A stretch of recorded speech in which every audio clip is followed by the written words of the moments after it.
Hello Cancer, Sun, Moon, Rising, and Venus signs. Kamusta kayo? Sana ba'y nasa mabuti kayong kalagayan? Welcome back po sa Star Tarot. Kung bago kayo rito, welcome din kayo. Thank you sa inyong support. I truly appreciate it. God bless you all. Cancer, pauna mensahe ninyo, Page of Pentacles. Mayroong magagandang balitang paparating sa buhay ninyo, Cancer, and that is related to source of income ninyo, trabaho, career, negosyo ninyo, property, mga ganon, ano? So, mga loan, mga ganyan.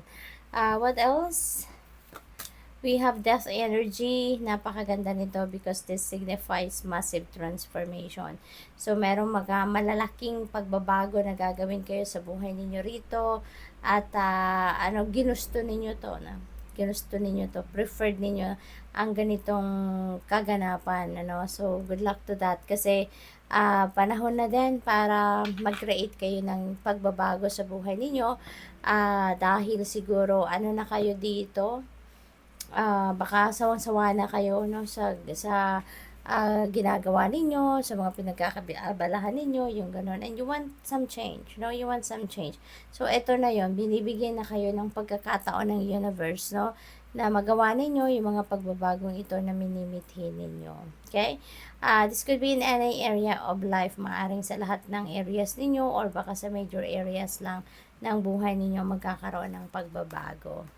Hermit, ayan, so maybe you're seeking for enlightenment, you're seeking for clear direction, maaring ganon.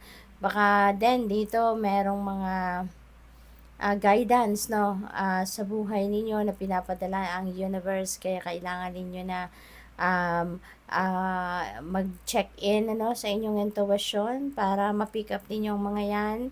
But if you are always busy, you're always preoccupied, of course, hindi ninyo yun maririnig na mga gabay na yan. Kasi those guidance from the divine comes in a very subtle way.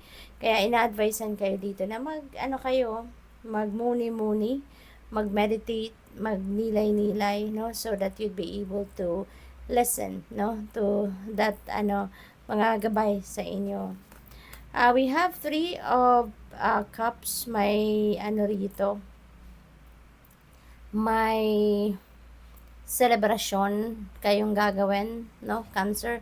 Meron kayong celebration, meron kayong okasyon dito, no, Cancer. So, most likely, ito, Cancer, most likely, meron ditong okasyon ng mga birthday, anniversary, mga ganon, or baka merong achievements or accomplishments, no, naganap dito for you.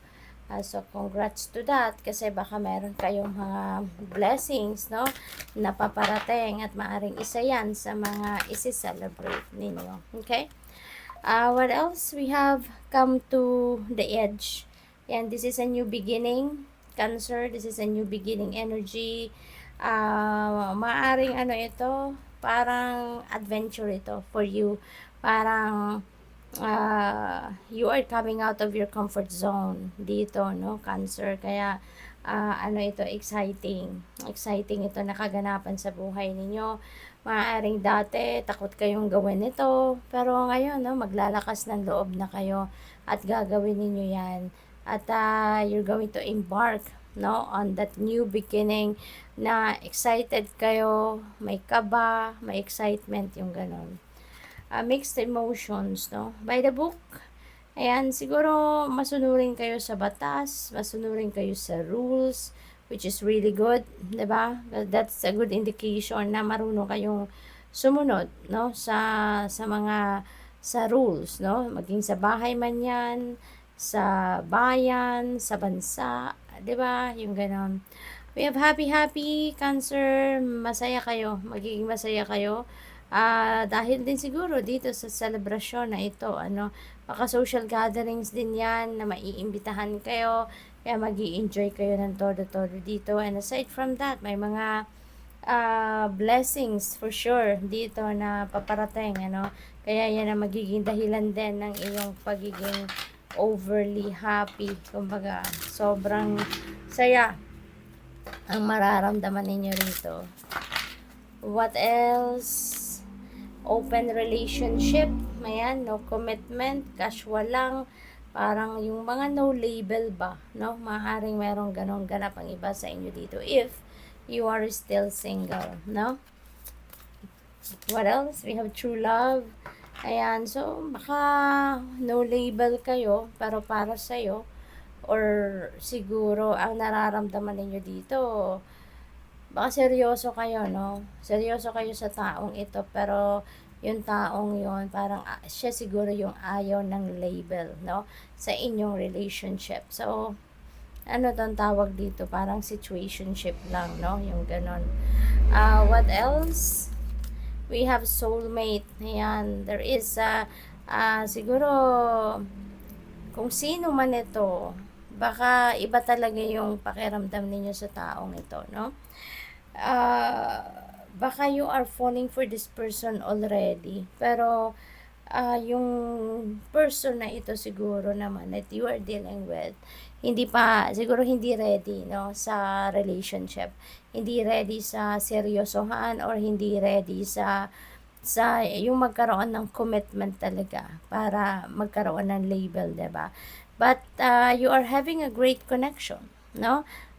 Maybe ramdam mo na siya yung inyong soulmate kasi mararamdaman mo din naman yun sa una pa lang, pagkakilala nyo pa lang, swak na swak agad kayo dyan, no? Mararamdaman ninyo na you are in sync, no? You are on the same wavelength, yung ganon. Kaya alam mo ang mararamdaman mo kung ito ay ang inyong soulmate. So, maybe ganun ang pakiramdam ninyo, no?